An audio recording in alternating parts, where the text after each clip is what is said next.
You're listening to Decisive Point.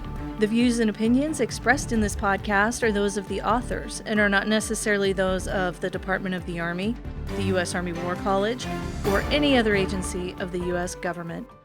I'm talking today with Maria W.R. de Goeij, author of Reflexive Control, Influencing Strategic Behavior, which was published in the winter 2023-24 issue of Parameters. De Goeij is a research fellow at the Changing Character of War Center at Pembroke College, Oxford University. Welcome to Decisive Point, Maria. Thank you for having me. What is reflexive control, and what are the steps of applying it? Reflexive control is, at its core, about changing the other's perceptions of what their utility sets look like and what they see as their best choices. To dive into that a little bit deeper and to explore what that means in theory and in practice, in order to do that, you need to develop a good understanding of how this other agent is perceiving what a situation looks like and what this other agent perceives to be their best choices within their perception of the situation. When you're developing such an understanding, you want to include subjective aspects, such as likely biases, blind spots, and noise, their ethical systems. Is the end likely to justify the means or not? And you'd want to know about their likely goals, spanning timelines, and very importantly, you want to know, or at least think about, how the other perceives you and how they perceive their relationship with you and how that then fits within the situation and how that affects your interaction. In short, in reflexive control, you want to gain insight into what the other's perceptual world looks like. You want to understand the other's perceptual world specifically, because in reflexive control, it is key to understand that whereas objective reality, of course, exists, it is highly unlikely that anyone actually bases their decision-making on this objective reality. Rather, it's far more likely that the decision-making is based on a subjective understanding of what this reality looks like. Therefore, it means that you have to look at subjective utility sets, subjective probabilities, and work towards developing a form of subjective net assessment. These are concepts I think we could really develop in more detail in such a way that we can use them in practice in analyses. It might be good to mention at this point that reflexive control involves a couple of different steps. The first part of reflexive control is what I just talked about, a reflexive analysis. The second step of reflexive control involves a part where you move to a larger emphasis on influence. This is where you have to start thinking about what the other agent likely perceives as their options and goals, taking into account the outcome of the reflexive analysis you've done and what you'd need these goals to be in order to meet your objectives. You'd look at what the other agent perceives to be their goals and best decisions, and then you think about what the other agent would have to decide and what they would have to do in order for this behavior to be beneficial to your goals and objectives rather than theirs. You then conduct a subjectiveness assessment with the aim to analyze how you could make the other misperceive what options they have and what their best choices are in such a way that they can make decisions that are good for you and not necessarily good for them.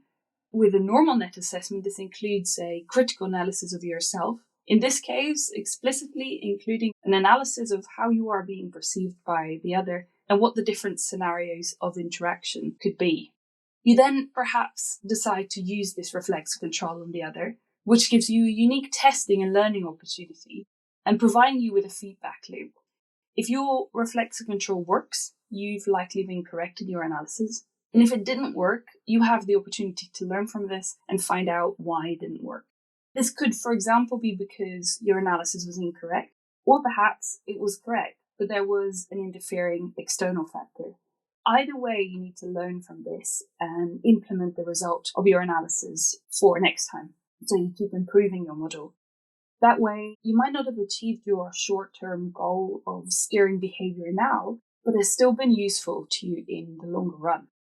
Before concluding, I can make 3 quick points about reflexive control that I think are important to highlight. Firstly, reflexive control has its roots in systems theory. It takes a complex adaptive systems approach to analysis. This means that you have to understand that situations are nonlinear. That means that everything can influence everything else and that there are no fixed variables. This in turn means that it's highly unlikely that we can meaningfully reduce reflexive control to a solvable equation, or that you can completely control the outcomes. Anything that is reflexive control and the analysis therein would be a probabilistic assessment with multiple possible outcomes. Secondly, on the point of control, we say reflexive control because of how the concept was translated from Russian, but it could have also been translated as, for example, reflexive management. We really shouldn't get too fixated on this point of control. Thirdly, there are indications that Russia is or has been using reflexive control. In reality, we don't know if they can pull it off in practice.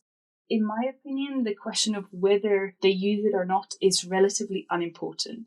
The way I see it, reflexive control is a concept that we can learn from because it contains valuable elements which we can shape and develop further and could include in our analysis an influence of strategic behavior. If Russia or others do use reflexive control, or the idea of it, the development of these concepts could improve our resilience against it. And if they're not, it's still a very interesting opportunity to improve how we analyze and influence strategic behavior. In summary, I think it's helpful to see reflexive control as a nonlinear and complex adaptive systems approach to the interaction between perception, influence, and behavior, with at its core the aim of changing the other's perceptions about their utility sets, of making the other misperceive what options they have and what their best choices are. What value is there in further developing the concepts of a subject net assessment and subjective utility sets? I think the concepts of the subjective probabilities, subjective utility sets, and subjective net assessments are specifically valuable concepts in how I interpret reflexive control. These concepts are not entirely new. They have already been explored to some extent in the existing literature. In behavioral economics by Daniel Kahneman, for example, and in international relations by Robert Jervis. Jervis and Kahneman, amongst others, have done phenomenal work at making a start at developing these concepts, but we're not quite there yet. There's still quite a lot of work to do with regard to translating this from a conceptual idea into something that is more usable and practical.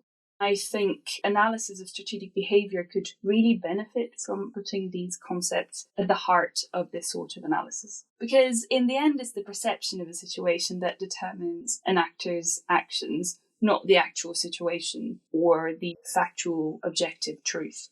It is, of course, very difficult to include someone else's perceptions into an analysis correctly. But in my opinion, that doesn't mean that we should not try to find ways in which we can at least get better at this. I think it would be good to aim to get to a point where we are good enough. We don't have to get it completely right, but it would be good to make fewer mistakes. If we can become better at including perception into analysis of strategic behavior through the development and inclusion of these subjective concepts, it also means that we can become better at influencing such behavior. This would then have many positive implications for example, deterrence, but also for effective defense engagement in general. Do you have any concluding thoughts you'd like to share on this topic? I know it's really hard, but I think we really need to become better at the analysis and influence of strategic behavior. I'm very keen to contribute to that. I'm keen to develop this research further because I think it could have interesting potential practical applications, especially at the grand strategic level. If you agree with me and you think that there's something to this and you're interested in this research because you want to use it, or perhaps because you are an academic who's working on similar things, or perhaps because you have constructive criticism, please do get in touch because I'm always very keen to make sure that my research is relevant and useful to both academics and practitioners. Thank you for making time to speak with me today, Maria. It was a real pleasure. Thank you so much for having me. Listeners, you can read the article at press.armywarcollege.edu/parameters. Look for Volume 53, Issue 4. For more Army War College podcasts on similar topics, check out Decisive Point, SSI Live, and A Better Peace. If you enjoyed this episode of Decisive Point and would like to hear more, you can find us on any major podcast platform.